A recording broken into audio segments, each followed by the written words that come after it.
5 अगस्त 2024 की वो तारीख जिसे बांग्लादेश के इतिहास में कभी भुलाया नहीं जा सकेगा। ये वो तारीख है जब बांग्लादेश पर 15 सालों तक राज करने वाली शेख हसीना की ताकत लाखों प्रदर्शनकारियों के आगे झुक गई। यही वो तारीख है जब शेख हसीना अपना सब कुछ बांग्लादेश में ही छोड़कर भारत के लिए निकल गई और उसके बाद वहां प्रदर्शनकारियों ने अपनी जीत का जश्न मनाया। लेकिन इस सबके बीच बांग्लादेश में बहुत कुछ तहस नहस हो गया। बांग्लादेश जिस कपड़ा उद्योग से जाना जाता है वहां की हालत भी बेहद खराब हो गई। एक महीने में अब क्या क्या बदला है, तब क्या क्या हुआ था और अब कैसे हैं कपड़ा उद्योग के हालात, जानेंगे आज के इस वीडियो से। तो चलिए शुरू करते हैं।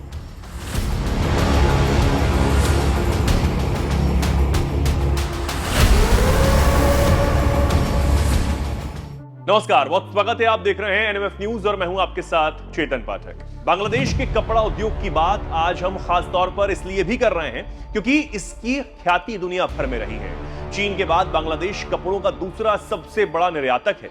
बांग्लादेश के कारखानों से निर्यात किए गए आधुनिक फैशन के H&M, GAP और ज़ारा जैसे बड़े ब्रांड्स के कपड़े दुनिया के कई देशों में लोगों की अलमारियों में मिल जाते हैं। बीते 3 दशकों में इस बिजनेस ने बांग्लादेश को दुनिया के सबसे गरीब देशों की कतार से निकालकर एक निम्न मध्यम आय वाला देश बना दिया।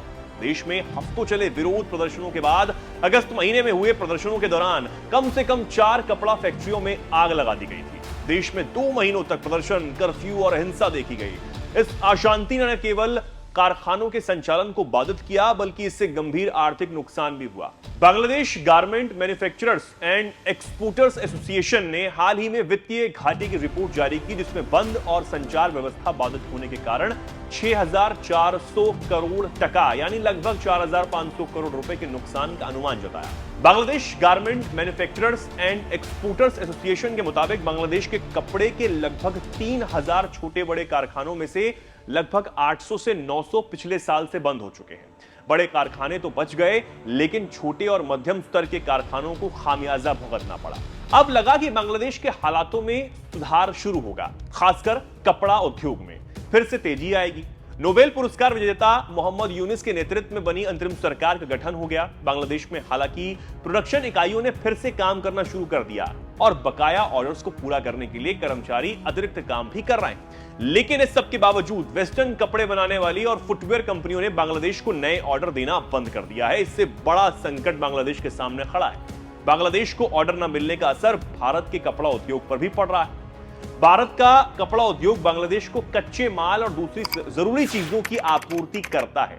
कपड़ा उद्योग के जानकारों का कहना है कि भारत से बांग्लादेश को होने वाले कॉटन के निर्यात में गिरावट आनी शुरू हो गई है। यानी बांग्लादेश में कपड़ा कारोबारियों के सामने समस्या अब भी बनी हुई है। बांग्लादेश में हालिया राजनीतिक हंगामे की वजह से इस साल निर्यात में 10 से 20% की गिरावट दर्ज की जा सकती है।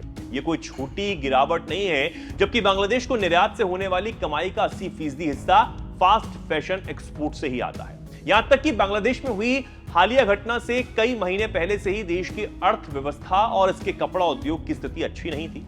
इसमें बाल मजदूरी के कथित मामलों में, जानलेवा हादसे और कोविड-19 के कारण पैदा हुई आर्थिक चुनौतियों ने अहम भूमिका निभाई। अब यह भी जानिए कि बांग्लादेश में टेक्सटाइल और गारमेंट उद्योग वहां की अर्थव्यवस्था के लिए बेहद महत्वपूर्ण है और इसी के साथ यह इस देश की निर्यात से होने वाली आय का 80% से ज्यादा हिस्सा देता है। देश की जीडीपी में इसकी हिस्सेदारी 11% है। बांग्लादेश में कपड़ा उद्योग 45 अरब डॉलर का है और इससे 40 लाख से ज्यादा लोगों को रोजगार मिला हुआ है। अब इस सब के बीच आपका यह जानना भी बेहद जरूरी हो जाता है कि बांग्लादेश के कपड़ा उद्योग में इतना बड़ा उछाल कैसे आया और बांग्लादेश दूसरा सबसे बड़ा निर्यातक आखिर कैसे बना। तो बात होती है साल 1978 से शुरू, जहां पहली बार बांग्लादेश के रेडीमेड उद्योग के जनक कहे जाने वाले नुरुल कादर खान ने 130 युवा ट्रेनीज को दक्षिण कोरिया ट्रेनिंग के लिए भेजा। तो यह घटना आने वाले समय में इस देश को बदलकर रख देने वाली थी। जब वहां से ट्रेनी लौटे तो बांग्लादेश की पहली गारमेंट फैक्ट्री खोली गई। बाहर से काम लेने की कोशिश शुरू हुई। इसके बाद देखते ही देखते बांग्लादेश में कई और फैक्ट्रियों की भी नींव पड़ने लगी। फिर उस उद्योग ने कभी पीछे मुड़कर कभी नहीं देखा। साल 1985 में बांग्लादेश का यह रेडीमेड गारमेंट उद्योग 380 मिलियन डॉलर का था और अब 22.49 बिलियन डॉलर का। बांग्लादेश की करीब 80% निर्यात की आमदनी उस उद्योग से ही होती है। दुनिया के बड़े बड़े ब्रांड्स को भी लगता है कि जब बड़े पैमाने पर बहुत कम पैसों में वो बांग्लादेश में अच्छी क्वालिटी और डिजाइन वाले कपड़े बनवा सकते हैं, तो उसके लिए यूरोपीय फैक्ट्रियों को महंगा जो भत्ता है, महंगा जो पैसा है, वो आखिर क्यों दें? बांग्लादेश में उम्दा कॉटन के साथ बनी एक टी शर्ट की कीमत सारी लागत, मजदूरी, ट्रांसपोर्टेशन, शोरूम का खर्च निकालकर अगर देखें तो इसका जो खर्च आता है वो अमूमन $1.60 से $6 तक आता है। और इसे अलग अलग ब्रांड्स यूरोप और अमेरिका में कमोवेश कर कई गुना ज्यादा कीमत पर बेचते हैं। तो ये थी बांग्लादेश के टेक्सटाइल इंडस्ट्री की पूरी कहानी।